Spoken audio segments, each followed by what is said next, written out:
Hello, everyone. Welcome to today's pro commentary of 2016 U.S. Go Congress from Boston, Massachusetts.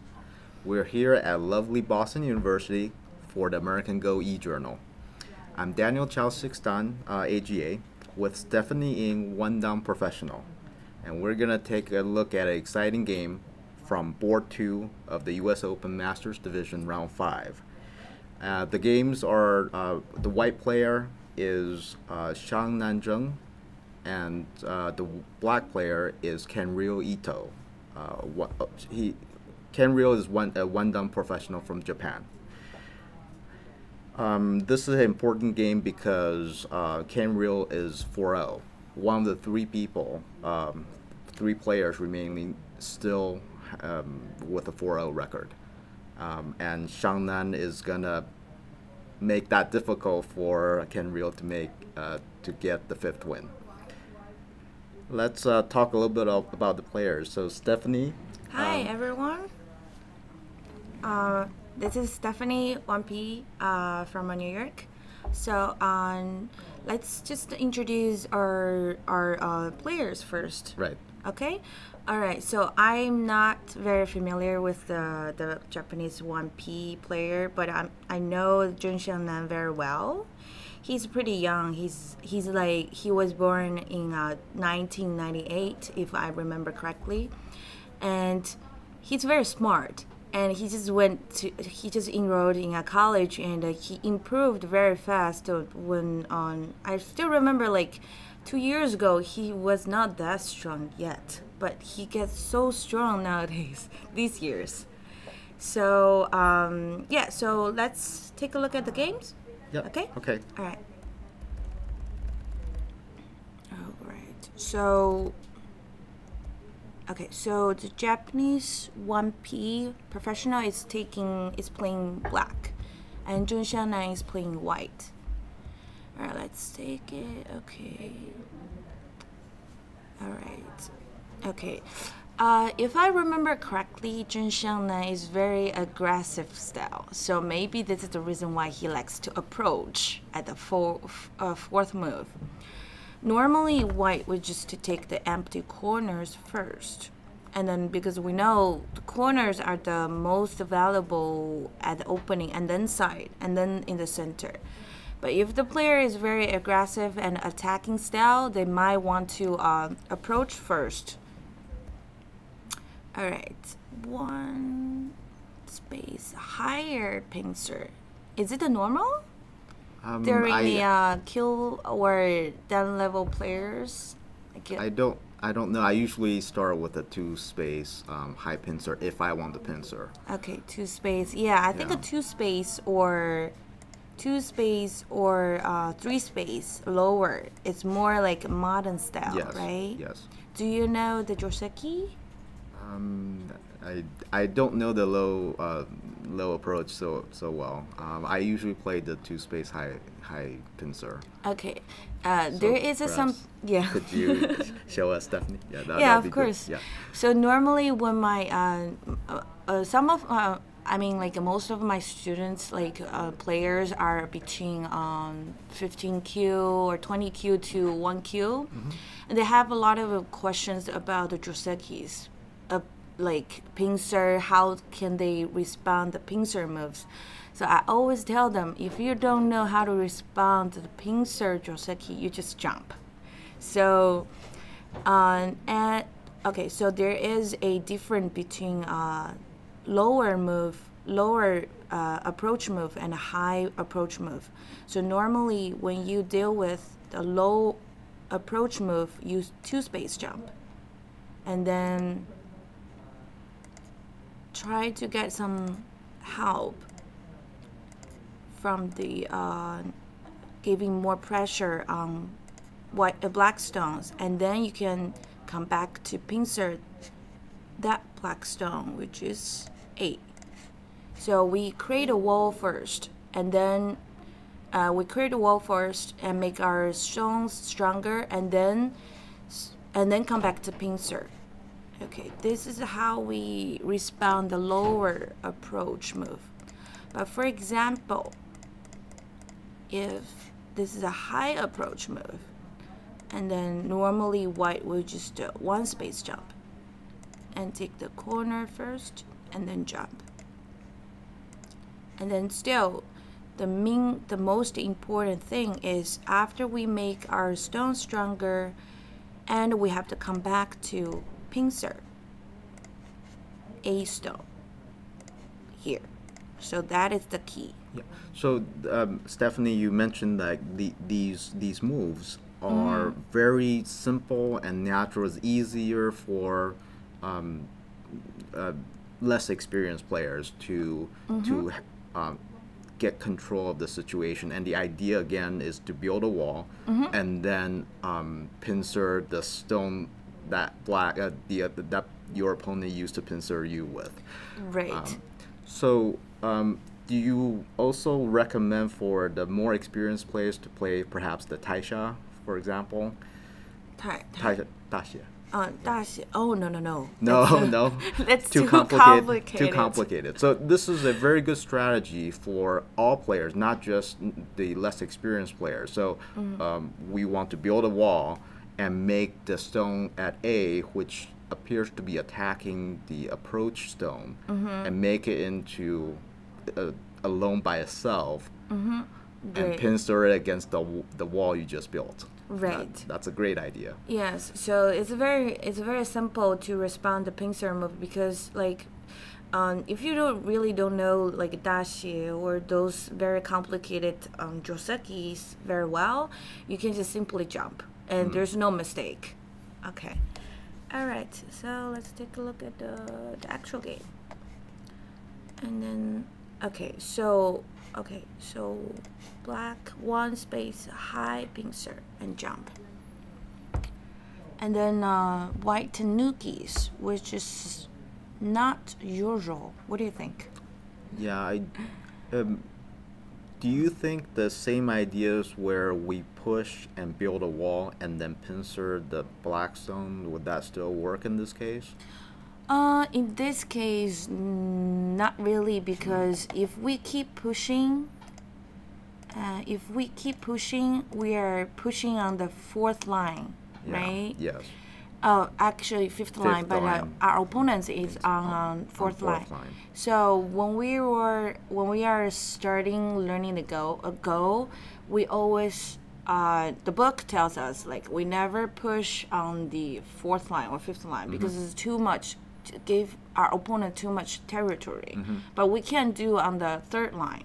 Like for example, I just showed you guys about this pincer, and then jump, and then third line. When we push on the third line, it is okay because the territory is not that much. But when we push on the fourth line or fifth line, it's too much territory, and the most efficient way to win games is to make our stones useful and more efficiently. But when we push our opponent's stones on the fourth line, which means we are making our opponent's stones useful and efficient. So we always try to avoid that situation happen. And also, this is a sente for white. Anyways, you can push anytime you want. So we might want to save it for now because maybe we are going to pincer later. Yeah. So the pincer is joseki, I believe. Yeah. So pincer, or you can pincer the other stone. Yeah. And then if black jumps and then white just connect underneath. So it's like kind of a trade.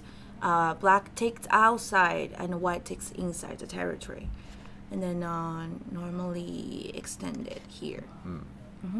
This is normal joseki look like. So would you say that white player Xiangnan is trying to save the variation? He doesn't want to settle and fix the shape for now. And he decided to take the empty corner in the actual game. Yeah, I think this is kind of his strategy because the reason why he approached the corner before taking the empty corner, I guess, is because he's worried maybe Black has some secret about the opening and he will get destroyed Yeah. or hurt. So he wants to break Black's plan. So he approached first, but still he thinks on the empty corner is big. So he jumps first in order to save that stone, make that stone stronger, and then take the corner. Yeah. I think this is what he means, but we Yeah. can ask him after the game. All right, and okay. And also he wants to make his stones more flexible and light and take more important places at the opening. So he's very fast style. Yeah, I think this is a good. Okay. Do you have any questions so far? It seems that the two stones on the upper left, white stones on the upper left hand corner, is going to be captured soon. Is Yeah. White worried about those two stones? Actually, no, I don't think so because like what I said earlier, White is taking fast style at the opening. Right. So he wants to occupy the most important places at the opening. For example, A and B, and the next move he played, I believe he will play C. So Black only surround like two corners so far, but white surround like almost the half of the board. So he's very fast. I mean, the moves White plays. So Stephanie, you think that if Black spends an extra move to capture the two stones and White takes C or the right side, for example, Black spent 6 moves to capture two stones, and it is inefficient for this opening. Right. Okay. So at the opening, especially for Black, so now the Colme is 7.5 points, Yes, right? yes. So according to most of the professionals, the Colme is really big. Yes. So at the opening, actually, Black should take a faster moves because if Black only concentrate on local corners, it's too concentrated. Okay. So according to the professionals, it was just not good. Yeah. Okay. And I don't know about this move, but if I were White, I will kick first and then jump. Because now Black only has a 1 space extension, which is very, very close, right? So but the actual game is White jumps and then Black take the corner, and then so this is much better for Black compared with the variation that I just showed. In the version before, though, so normally in this version, the corner is empty. Actually, it's not. It doesn't belong to White. Is that correct? Right, not yet. Not Right. yet. So that leaves a variable. But if right now White just jumps, and like in the real game, normally in that shape, could we let's go back to the actual game. Yeah. Okay. So White takes the sun point, and Black at this point. Normally, Black has 1 more space in this shape in the normal Joseki. Right. Do you think it's White's plan, or is White happy that Black is 1 space You mean the more narrower than the normal version, and at the same time, the corner is more or less secure for White compared to the kick? Okay, that's a good question. So compared with the normal Joseki and the actual game, of course, Black is a little too narrow because this is only 1 space extension. But my point is we could have a better result for White. Let's take a look this Joseki. So when we have 2 stones here, like those 2 stones here, Black should have how many space extension? 3 space extension. Three space extension, right? But now it's already taken by white. White. So there's not enough space for black to play 3 space extension. Instead, he has to play 1 space. And then this exchange move here is good for white. Not only I temporarily enclose the corner, but also I reduce the black's eye shapes. Right. So this is the reason why I think white should kick first and then jump. Okay. Yeah. Do I answer your question? Okay, good. All right, let's take a look at the actual game. But I think maybe Zheng Xiangnan is thinking about some crazy move for black, like for example, the shoulder or something. And he's worried about that stone. Yeah. Yeah. So maybe he's worried about that move, but I don't know about that move yet. We have to read very deeply in order to figure it out. Because perhaps Xiangnan is worried as white that if black attacks the stone on C10, somehow black gets a sente move and black can capture the 2 stones on the upper left-hand corner in sente. So maybe he's worried about that. I think he's worried about this move. Those kind of moves, maybe here or here, or just black tries to surround white. And white has to make life, and and somehow black separates white into 2 weak groups. Right. So Okay. let's see. Okay, so but this is not a serious mistake though, so it's okay. And then jump. This is very normal. And what do you think about this move? Is it good or bad?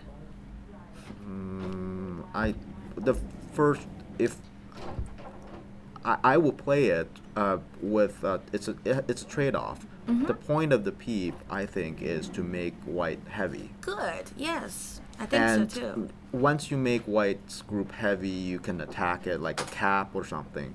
The trade-off, though, is making the peep and white. Let's suppose white connects. Right. Suppose white connects, and yes, it was a white connects in the real game. Now the group on the left side with only 1 space extension on the side, the 3 stones on the left, they're in danger if they're surrounded. So for example, if white has another move on top to like E7 for example, or somewhere that encloses, that E7 is almost sente. Because black has to live. Yeah. So there's trade-off with the peep. And we all agree this is a good move, right? Yeah. You got to take care of both sides. Both sides. Yeah. So you got to be careful here. Right. Yeah. So this is the one thing that I want to recommend most of the players during the fight. When we try to attack, what should we do? We always make our opponent's stones heavy. Heavy, right. Right. So the timing is very important. So we always peep first and then jump out. Most of the time, sorry. Yes. The actual game is here. Yes, because if we jump out first, maybe we will lose the time. For example, if white jumps here and then the peep here, it's not going to work anymore. Right. Right. Okay. So it's a good rhythm to peep first and then jump out. And the direction of the jump, it confirms that black is worried the 3 stones are in danger. Yeah. And there's dual purpose with the jump. It protects black by making it come out to the center, Yes. and it attacks white at the same time. Right. But there's another thing which is very important, and I want all of you to remember, is when you don't know where to pip, never pip. Okay, so for Yes. example, we already know black can never play here because this is not good move. Right. So there's only choice for black to peep is here. Then you can peep. But for example, if let's make an example on the right side. For example, like this, like some random jump, and you don't know where to pip. Like you don't know where to pip here, or for white, you don't know to pip here or pip here. So we always save and see where we need the stones, and then we peep. Right. Yeah, this is very, very important. So it don't peep just because it feels good. Yeah, right. Okay, connect and jump. Okay, good. And white peeps too. All right, that's very interesting. Okay, and take those two stones. Try to connect it underneath. I think this is good because once white connects, black has to worry about those two stones on the top. So let's see what black is doing. Okay, behind it. And then, wow. See, I told you, he's very aggressive style. He always I think nowadays people like to attack. Even like, no matter how strong you are, people like to attack very much. Okay. So that's the trend that reading reading in very intense fighting, it almost always determines top professional games these days. Yeah. So Stephanie, remember there was a time when Li Changhe was the dominant player in the world, and he started winning games almost without fighting. Oh yeah, right, exactly. And He's like calm and calculating positional judgment and wins by half a point. right. And then everyone started copying his style. And for a while, for a couple of years, the professional games are sometimes you start the fuseki, the opening, and then a little bit contact in the middle game, but no real fights and no big groups die, and then you're in end game. Right. And then end game. So there's for the casual player, if they can't see all these positional judgment, the game's almost boring. Right. And also it's very difficult to do it Yes, without do it fight. correctly. Right. Yeah. Right. So, but now it seems that it's becoming more common to have fights and pretty early in the game, just like this. Right. It's sort of you Like want to avoid completing the opening, Right. and then you start fighting right away. Yeah, right. So that's why Li Changhe is only one Li Changhe in the world. There's There's no only second one. Li Changhe. Okay. But look at the game Gu Li played, Li Saido played, even KGS played, and a lot of international champion like Shi Yue played. They're all attacking style. And I know there is a funny thing, interesting about Shi Yue and done professional. According to my pro friends, they said every game Shi Yue played has to kill a dragon. Every game he plays, he tries to kill a dragon. Okay. Well, that certainly makes very exciting to watch. Yes, Yeah. but still it's very intense because killing is really difficult Yes. and very risky. Okay. Okay, let's take okay. Yes, so I think white tries to make those two stones alive. Yeah. Okay, so it's kind of a trade. Okay. Okay. All right. Maybe we. All right. This is kind of a trade. Black left on the left side, and the white saved those two stones, and at the same time killed black 3 stones. So I think it's good for white. Yeah, so white has about 17 points, and you think this is a happy result. Yeah. For white. What about the trade-off? So black, in terms of territory, the two groups, when black settled and white settled, white got about 17 points, and black got less than that. Definitely fewer than 18 or 17, 18 points. The trade-off is black sort of has gained influence on the top side. But still, maybe there's a cut. Maybe there. So the influence is incomplete. Yeah, right. So I think this is good for white. Okay. All right, let's take a look. Okay, so invade. Yeah. So at this point, for me, it's difficult to decide whether. So before the approach at P4, before this move, on this board position, the conflict, it's not really a fight, but the fight resolved in sort of a trade between the two. And now we're on to the next skirmish of the game.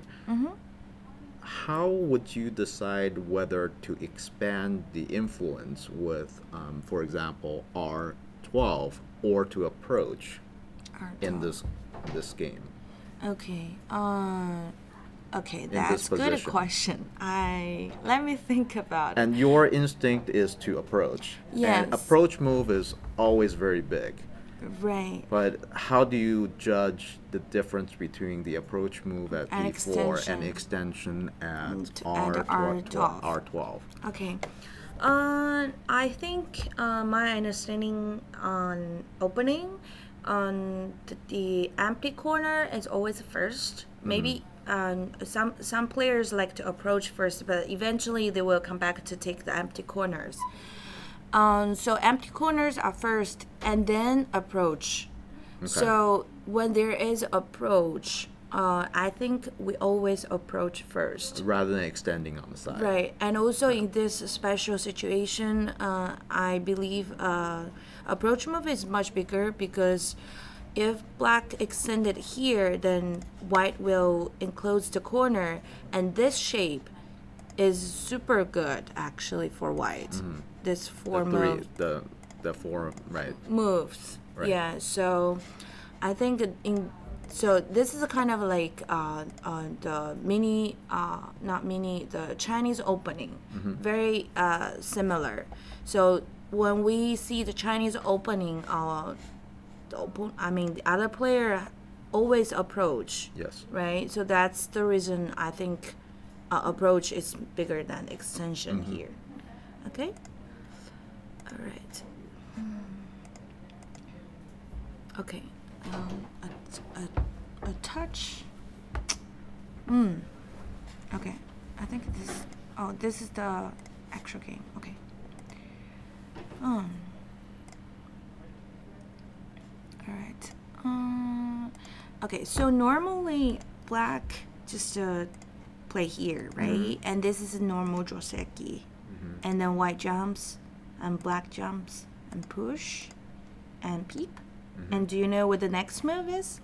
This is L2. L2. Good. So this is also another important thing that I want to point it out for players. So this is the timing. So if black disconnects and white will play the diagonal move underneath, then the whole group of black is not alive yet. So before connecting here, on black always to play this attachment move first. Right, so in this shape, in this corner shape. In this corner shape. Because now white cannot hane from inside. Because the stone, which is pip stone, will eventually be captured. Right. So then after black play attachment move, which only gives white only one choice, is hane from outside. And then after those two exchange move, then the whole group is alive. So Stephanie, could you show us that? So you made the tiger's mouth at J3. Yeah. What if white said, well, you ignore my peep, I'm going to cut the stone. Like this? Yeah, like that. No, before. Before. Before you make the tiger's mouth. Okay, here. I'm going to cut. What happens? Okay, so this stone will be killed because if white tries to save that stone, there is a connect and die, right? Yeah, yes. Yeah, white cannot connect because Right. it will be captured. Right. So then that stone, which is a stone, will be captured when white tries to take a B stone out. Right. Let's say if white wants to save the top stone and he has to Atari, but in this case, the bottom stone will be captured because there's no way for white to escape, and also black will capture it very easily. Okay. Yeah. Okay. So that's why white has to connect, and then and peep and connect. Okay. This is So a normal Joseki. right. So it's that black settled within white's sphere influence, and white isn't happy, but white couldn't really kill black, and black is sort of happy. It's settled, even though it's only a few points, but black achieved its goal. Right. Yeah. Okay. All right. Let's So- take a look at the. But I think maybe black is not satisfied about this Joseki, so that's why he chose to play this move. Yeah. Okay, and then take corner is good, Yeah. and then peep. Okay, on black takes. Okay, black doesn't want to connect now, Yeah. so he wants to. Because the reason about that move is the same concept about as that move we have talked about this peep. So white always wants to make black's group heavier when right. they want to Right. attack. Right. But now black says, okay, no, I don't want to connect. So black plays here. Let's Sorry, see. that's where we are. Quickly go Okay. over. Let's see. Okay. Okay. And Trump. I see. Yeah. So What do you again, think? it's another settling. Okay. Yeah, it seems that they're starting to fight and then they settle. And there may be a little bit more of that later. Yeah. Throughout the game as well. Right. Seems like the theme of these plays so far is they're doing business transaction. Right. And one says, well, I want this much. And white says, I want this much. Black says, okay, you can have that much. I get this. I get less, but I get sente. Okay. Yes. And, right. and then here again, black saying, oh, I settle the group and white gets sente. So it will be very complicated fight. So maybe it's time to take another So game. yeah, sure. So we've pretty much covered the opening pretty well. I Yeah. think let's take a break and we'll be right back. Yes. All right.